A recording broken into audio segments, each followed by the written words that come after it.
Evangelho de João, capítulo 4. Diz assim o texto. Quando, pois, o Senhor veio a saber que os fariseus tinham ouvido dizer que ele, Jesus, fazia e batizava mais discípulos que João, se bem que Jesus mesmo não batizava, e sim os seus discípulos, deixou a Judéia, retirando-se outra vez para a Galiléia. E era-lhe necessário atravessar a província de Samaria. Chegou, pois, a uma cidade samaritana chamada Sicar, perto das terras que Jacó dera a seu filho José. Estava ali a fonte de Jacó. Cansado da viagem, assentara-se Jesus junto à fonte, por volta da hora sexta. Nisto, veio uma mulher samaritana tirar água. Disse-lhe Jesus, dá-me de beber, pois seus discípulos tinham ido à cidade para comprar alimentos. Então lhe disse a mulher samaritana, como sendo tu judeu, pedes de beber a mim, que sou mulher samaritana? Porque os judeus não se dão com os samaritanos. Replicou-lhe Jesus, se conheceras o dom de Deus e quem é o que te pede, dá-me de beber, tu lhe pedirias e ele te daria água viva. Respondeu-lhe ela, Senhor, tu não tens com que atirar, e o poço é fundo, onde, pois, tens água viva? És tu, porventura, maior do que Jacó, o nosso pai, que nos deu o poço, do qual ele mesmo bebeu, e bem assim seus filhos e seu gado? Afirmou-lhe Jesus, quem beber desta água tornará a ter sede. Aquele, porém, que beber da água que eu lhe der, nunca mais terá sede. Pelo contrário, a água que eu lhe der será nele uma fonte a jorrar para a vida eterna. Disse-lhe a mulher, Senhor, dá-me dessa água para que eu não mais tenha sede, nem precise vir aqui buscá-la. Disse-lhe Jesus, vai, chama teu marido e vem cá. Ao que lhe respondeu a mulher, não tenho marido. Replicou-lhe Jesus, bem disseste, não tenho marido, porque 5 maridos já tiveste, e esse que agora tens não é teu marido. Isto disseste com verdade. Mas vamos mais um pouquinho. Senhor, disse-lhe a mulher, vejo que tu és profeta. Nossos pais adoravam neste monte, e vós, entretanto, dizeis que em Jerusalém é o lugar onde se deve adorar. Disse-lhe Jesus, mulher, podes crer-me que a hora vem, quando nem neste monte, nem em Jerusalém adorareis o Pai. Vós adorais o que não conheceis, nós adoramos o que conhecemos, porque a salvação vem dos judeus. Mas vem a hora, e já chegou, em que os verdadeiros adoradores adorarão o Pai em espírito e em verdade, porque são estes que o Pai procura para seus adoradores. Deus é espírito, e importa que os seus adoradores o adorem em espírito e em verdade. Eu sei, respondeu a mulher, que há de vir o Messias, chamado Cristo. Quando ele vier, nos anunciará todas as coisas. Disse-lhe Jesus, eu o sou, eu que falo contigo. Neste ponto, chegaram seus discípulos e se admiraram de que estivesse falando com uma mulher. Todavia, nenhum lhe disse que perguntas ou por que falas com ela. Quanto à mulher, deixou o seu cântaro, foi à cidade e disse àqueles homens, vinde comigo e vede um homem que me disse tudo quanto tenho feito. Será este, porventura, o Cristo? Saíram, pois, da cidade e vieram ter com ele. Aleluia. Tremendo, né, irmãos? Nós encontramos na Bíblia alguns encontros, né, de Jesus com alguns irmãos, irmãs. E que transformação. Irmãos, não há ninguém na palavra de Deus, e eu creio que você que está me ouvindo aqui também experimentou isso, que tenha tido um encontro com Jesus, que a sua vida não tenha sido transformada. Ninguém continua o mesmo, irmãos, depois de um encontro com Jesus. E essa experiência extraordinária desta mulher, uma mulher samaritana, ela teve esse encontro com Jesus. O texto diz que era necessário passar por Samaria. Jesus, ele tinha a intenção justamente de passar por Samaria para ter encontro com esta mulher, para transformar essa mulher, mudar a vida desta mulher, que foi transformada, pecadora, assim como eu e você, transformada e feito dela uma tremenda missionária. A palavra chegou aos samaritanos e muitos se renderam aos pés do Senhor Jesus, o testemunho desta mulher que foi transformada, perdoados os seus pecados. E é interessante que quando ela mesma questiona sobre Jesus estar falando com ela, irmãos, para os fariseus, não se podia ter contato com mulher alguma, a não ser que fosse sua parente. Pregar, ensinar para uma mulher, então, para os fariseus, para os rabinos, Era melhor então que rasgasse a Torá. E Jesus ensina aquela mulher. Para os samaritanos, ou melhor, para os judeus, para os fariseus, samaritanos eram um povo impuro. E agora Jesus faz questão de passar por Samaria e tem um encontro com esta mulher. Foi proposital Jesus passar por este lugar. O povo judeu, quando queria chegar a um determinado lugar, cidades, eles não passavam por Samaria, eles davam uma volta muito maior. Mas Jesus disse, não, nós vamos passar por este caminho. Por este caminho. E é tremendo nós vemos esta experiência na vida desta mulher que foi transformada, curada, liberta pelo poder de Deus, na pessoa do nosso Senhor e Salvador, Jesus Cristo, quando encontrou com Jesus. Mas o que eu quero compartilhar com os irmãos e meditar nesta noite é sobre o fato de Jesus estar cansado. Jesus estava cansado. O Evangelho de João apresenta Jesus como o Filho do Homem, o Senhor que é Deus, mas também é homem, natureza humana. Nós vemos aqui, irmãos, versículo de número 6, que diz que Jesus estava cansado. Nós encontramos aqui mesmo, neste capítulo, Jesus com sede, Jesus com fome. Os discípulos, em certo momento, ficaram preocupados com Jesus justamente por causa da fome. Jesus não tinha comido nada já praticamente o dia inteiro, a manhã toda, agora era meio-dia. E quando eles manifestam a preocupação da fome de Jesus, já era de tarde. E Jesus responde, olha, a minha comida e a minha bebida é fazer a vontade do meu Pai. E eu queria então, irmãos, meditar um pouquinho sobre o fato de Jesus sentado junto à fonte, e diz o texto que ele parou porque ele estava cansado. Versículo número 6. Estava ali a fonte de Jacó. Cansado da viagem, assentara-se Jesus junto à fonte, por volta do meio-dia, da hora sexta. Jesus cansado. Aqui nós vemos, irmãos, o nosso Deus, homem. Jesus 100% Deus e 100% homem. O nosso Deus toma uma forma humana e vem para a terra. Paulo, escrevendo aos Filipenses, diz que ele não teve como usurpação, ele não teve como se ensoberbecer ou se vangloriar o fato de ser Deus, mas ele se humilhou e tomou forma de homem, e ele veio como homem, e viveu aqui como homem, e ele foi até a morte, morte de cruz, pelos nossos pecados. E aí nós encontramos então na Bíblia, irmãos, o Senhor Jesus tendo fome, tendo sede, Jesus cansado, Jesus tendo que em algum momento ter que fugir de algum aglomeramento, por exemplo, de alguns querendo prendê-lo ou jogá-lo de uma ribanceira abaixo. Nós encontramos tudo isso na palavra de Deus.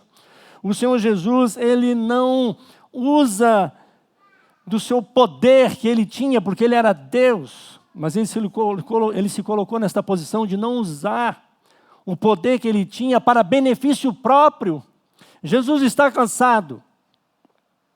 E ele para nesta fonte para descansar, mas com o intuito, é claro, de encontrar com esta mulher, porque o texto diz que ele para nesta fonte e ele fica descansando e de repente esta mulher samaritana se aproxima para tirar água.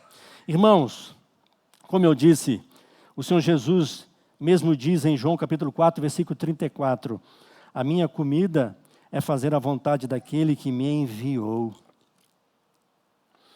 O Senhor Jesus, ele negou-se, ele se abnegou totalmente.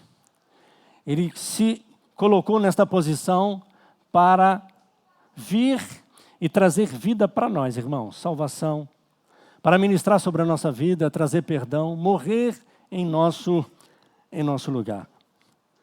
E é maravilhoso a gente contemplar isso, né, irmãos, e vermos o nosso Deus, Deus homem, aqui na terra. Ele sabe, irmãos, o que é padecer. Jesus sabe o que é sofrer. Jesus, na sua forma humana, ele experimentou e viveu o que eu e você, como homem, vivemos e passamos aqui na terra. A palavra diz que ele viveu tudo isso, sem pecar. Mas ele sabe o que é abandono, o que é tristeza, o que é sofrimento, o que é passar fome, o que é ter sede, o que é ficar cansado. E aí eu queria, nesta noite, fazer com que você pense comigo em relação ao nosso Senhor e Salvador Jesus Cristo. Não só o vemos aqui cansado fisicamente, mas eu queria trazer para mim e para você e analisarmos como, por exemplo, talvez o nosso Senhor, o nosso Salvador, cansado, mas de uma visão espiritual, irmãos. Os irmãos já viram aquela expressão de alguém, de repente, que diz assim: puxa, eu estou cansado disso, não é? Já viram isso? Estou cansado de alguma coisa, cansado da vida, cansado de falar e não ter retorno, cansado de esperar e nada, cansado. Mas eu queria chamar a sua atenção e observarmos o nosso Senhor e Salvador Jesus Cristo, quem sabe, cansado de uma visão espiritual em relação à nossa vida. O nosso Senhor, irmãos, cansado, quem sabe, pelos nossos pecados. O profeta Isaías 43, versículo 24, diz assim: não me compraste por dinheiro, cana aromática, nem com a gordura dos teus sacrifícios me satisfizeste, mas me deste trabalho com os teus pecados e me cansaste com as tuas iniquidades. O Senhor, cansado, quem sabe, irmãos, muitas vezes de nós por causa de nossos pecados. Cansado, quem sabe, irmãos, dos nossos cultos, muitas vezes, quem sabe, um culto formal, religioso, sem vida e hipócrita. Glória a Deus que a impressão que nós temos aqui, temos tido e tivemos hoje, não é assim não, né, irmãos? Que Deus nos livre disto. Mas a palavra diz que o Senhor, ele estava cansado desse tipo de culto. Está lá no profeta Isaías também, capítulo 1, versículo 14. As vossas festas de lua nova e as vossas solenidades, a minha alma as aborrece. Já me são pesadas, estou cansado de as sofrer. Nós vemos expressões como essa no profeta Isaías, de Deus cansado da religiosidade. De um povo que dizia que amava a Deus, que cria em Deus, que adorava a Deus, que até fazia um sacrifício, guardava um dia de sábado, as solenidades, as festas, mas o coração estava longe de Deus. E aí o Senhor expressa o cansaço: eu estou cansado disso. Cansaço de religiosidade e de hipocrisia. Culto sem vida, sem amor, sem temor, sem entrega de fato. Ou talvez cansado o Senhor, as nossas vidas, por causa dos nossos erros e a nossa descrença. O Salmo 95, versículo 10 diz assim: durante 40 anos estive desgostado com esta geração e disse: é povo de coração transviado, não conhece os meus caminhos. 40 anos o povo de Israel caminhou no deserto, vendo a glória de Deus, o Senhor manifestando o seu poder e a sua glória em muitas de suas teofanias. E mesmo assim o povo não cria no cuidado de Deus, na sua direção. E Deus chega a expressar isso: estou cansado deste povo. Ou quem sabe, cansado com a nossa resistência ao Espírito Santo. Isaías 63, 10 diz assim: mas eles foram rebeldes e contristaram o seu Espírito Santo, pelo que se lhes tornou em inimigo, e ele mesmo pelejou contra eles. Resistiam ao Espírito Santo de Deus, a palavra, a orientação. E isso estava cansando o Senhor, cansando. Irmãos, o Senhor cansado por causa dos nossos pecados, culto formal, os nossos erros, pecados por não acreditar e querer caminhar do nosso jeito e não ouvir ao Senhor. Cansado pela resistência ao Espírito Santo, cansado com as contestações e rebeldia. Malaquias capítulo 2, versículo 17 diz assim: enfadais o Senhor com vossas palavras, e ainda dizeis: em que o enfadamos? Nisto que pensais: qualquer que faz o mal passa por bom aos olhos do Senhor, e desse é que ele se agrada. Ou, onde está o Deus do juízo? Em outros versículos, um pouquinho mais para frente, diz a palavra que alguns irmãos questionavam e conversavam e falavam algumas coisas, e a palavra diz assim: Deus os ouvia. Irmãos, Deus ouve a nossa conversa. Deus sonda e esquadrinha os nossos pensamentos.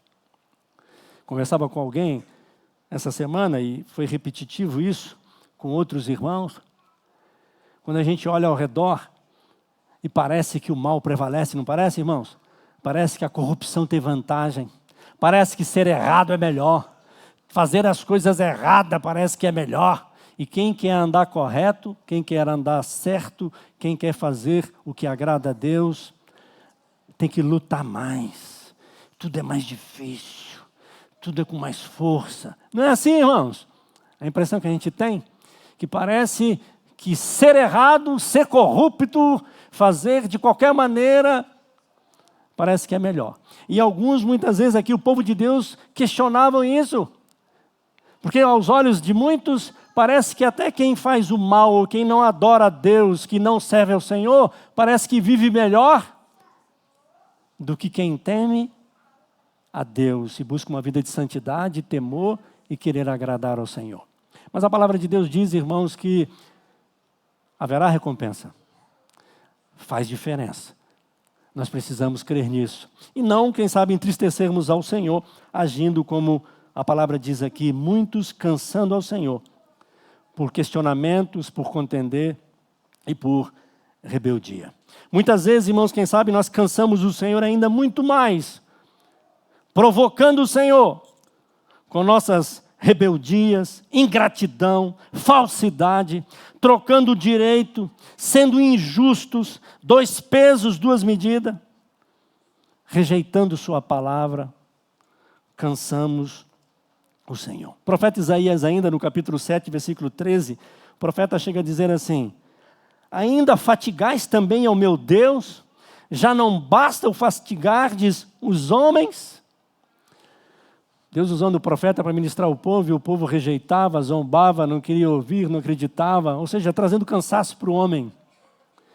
E de repente, quando o Senhor dá a oportunidade para que eles pudessem buscar algo mais do Senhor, até mesmo uma resposta, eles dizem assim: não, nós não queremos.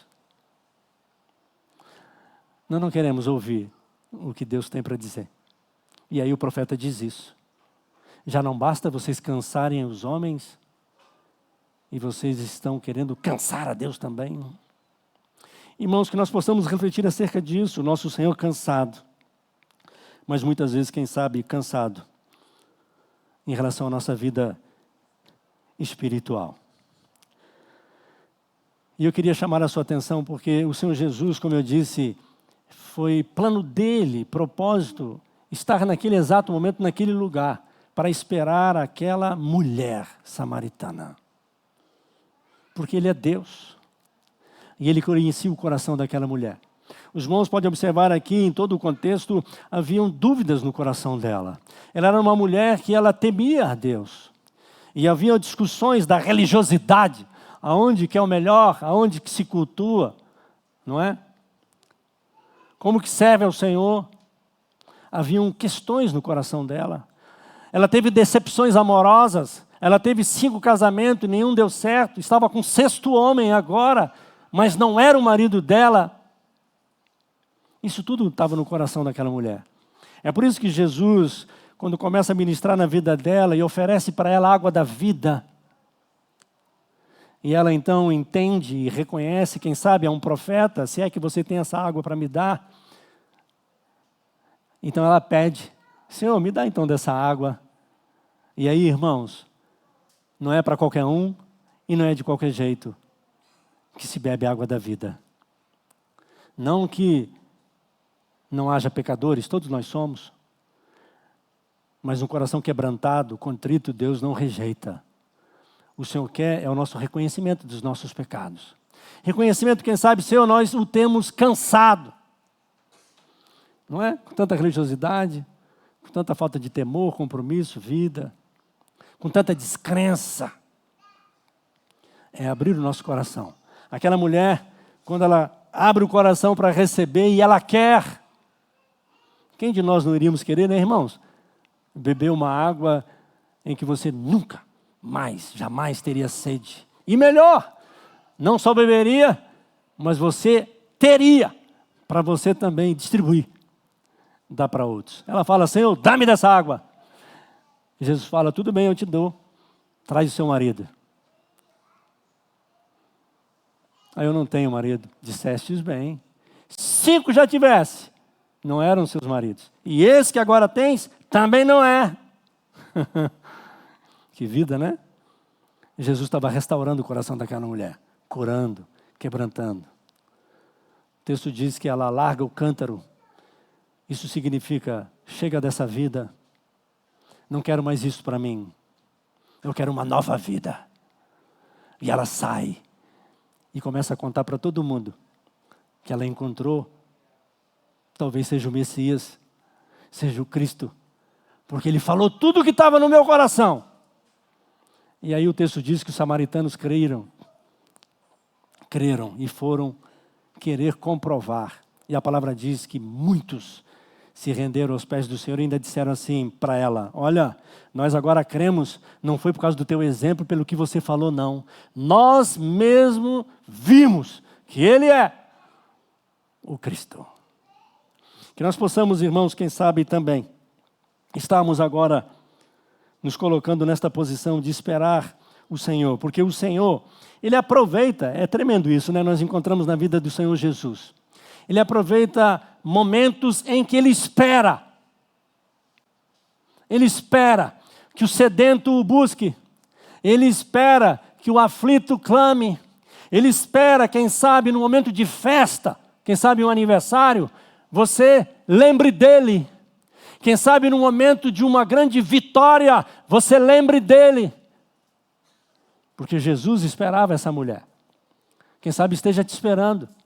Até hoje tem te esperado.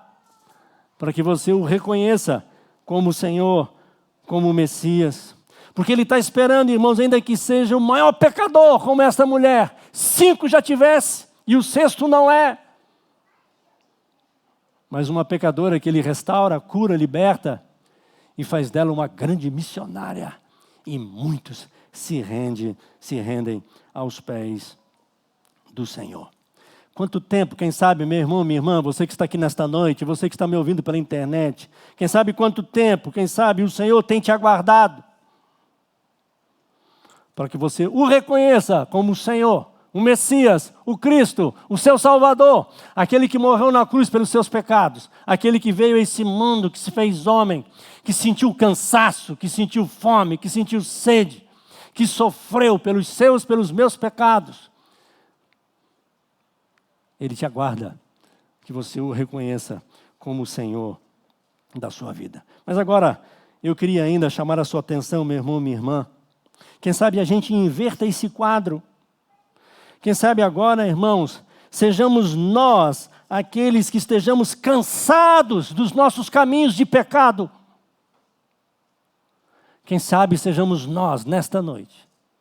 Você, meu irmão, minha irmã, você que está aqui nesta noite, você que me ouve. Hoje você esteja cansado. Estou cansado desta vida de pecado, de erro, de caminhar longe do Senhor. Quem sabe estejamos nós, esteja você, vigiando e esperando até que o Salvador venha trazer vida para você. E que possamos, quem sabe nós, pedirmos a Ele, Senhor, dá-nos de beber. Quem sabe hoje você peça a Ele, Senhor, dá-me desta água. Dá-me de beber desta água. Para que você tenha esse refrigério, essa cura, essa transformação da sua vida. E que eu e você, irmãos, possamos beber desta água que Ele tem para dar. Para que a gente possa também correr, irmãos, e contar para os outros. Ministrar na vida dos outros aquilo que Ele tem feito na minha e na sua vida. Ele está aqui, meu irmão, minha irmã. Ele está aqui junto à fonte.